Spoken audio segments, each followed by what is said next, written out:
Yeah, you can show me your search warrant before you go through my house. Search warrant. Search warrant for what? Now, what I will explain to you is if you want to listen, you got your phone going. Yeah, I do. Yeah. Right. Now, you're under arrest in relation to incitement.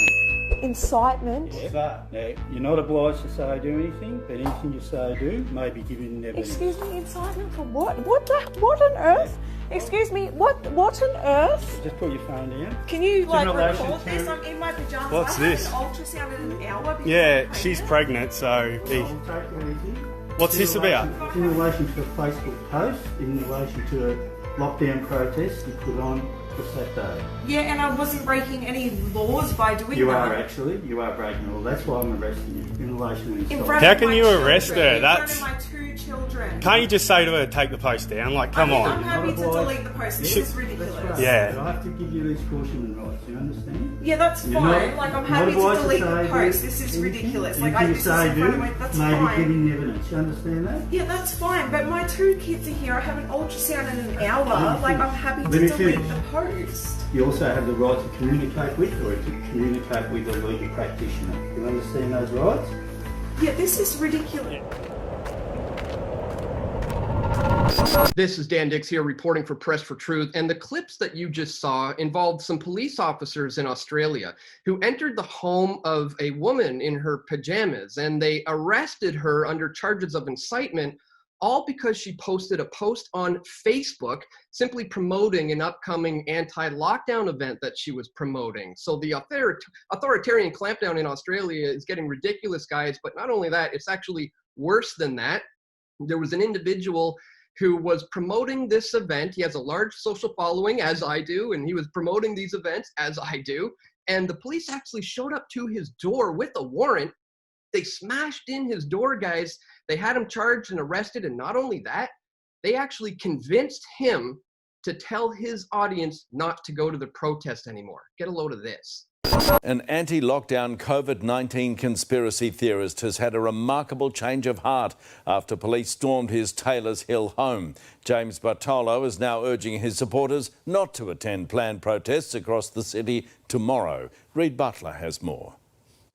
Using a battering ram, police smashed their way into the home of COVID conspiracy theorist James Bartolo. Whoa, whoa, whoa. Yeah, okay. All right, stop. I'll stop. Okay. All right. All right. It's just not right. They had a warrant, though. So, how was the warrant legal? It was issued by the court, right? Yeah, but on what grounds?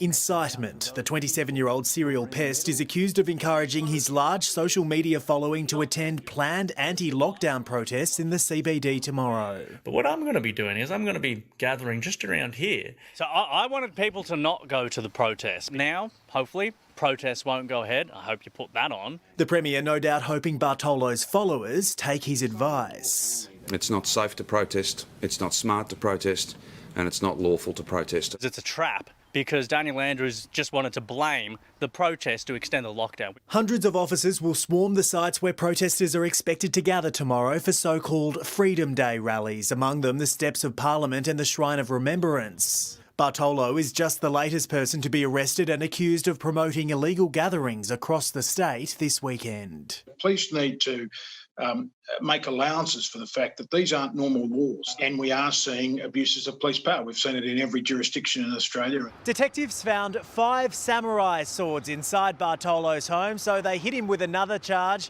possessing illegal weapons. It is wrong. It is unlawful, illegal, immoral and unethical. What about the samurai swords police say they found? What about them? Are they illegal? No, it's all decorative. I have got an Aragon sword, right? So it's, you know the movie Lord of the Rings? The former bodybuilder will front court in May. And Reid's at Flinders Street Station. Reid, police will also be on the trains. Police will be watching public transport very closely, Pete, monitoring trains, buses and trams for anyone thinking of coming into the CBD to join those illegal demonstrations. Officers from the Public Order Response Unit, the Mounted Branch and the Highway Patrol will be out in force across the city. Anyone found to be breaching the Chief Health Officer's directions can cop a hefty fine. As always, Pete, the advice is stay home. Wow, unbelievable stuff that's happening there in Australia, guys. The authoritarian clampdown is unbelievable. And as the title of this video says, if it can happen in Australia, it can happen here. So join us at the Vancouver Freedom Rally 2020. And that's why I'm pleased to bring on my guest for today, guys, Ryan Kulbaba. He is the Canadian version of these brave Australians who have taken upon themselves to organize in the purposes of bringing about freedom in this country moving forward in the post-COVID 1984 nightmare. So Ryan, thank you so much, man, for joining us here on Press for Truth today. I want to get you to break down what people can expect from the upcoming rally that you've organized, who's going to be speaking there and things of that nature. But before we get into that, man, let's talk a little bit about the global anti-lockdown rallies that are taking place all over the world, and specifically the clampdown on them. I mean, we've seen huge rallies in Berlin, Germany, massive rallies in London, England, and now, Ryan, it's gotten to the point where police in Australia are entering people's homes who are actively promoting these things and having them arrested. So let's start with that. What are your views on what you've been seeing in Australia right now in terms of the authoritarian clampdown on people who want to promote freedom?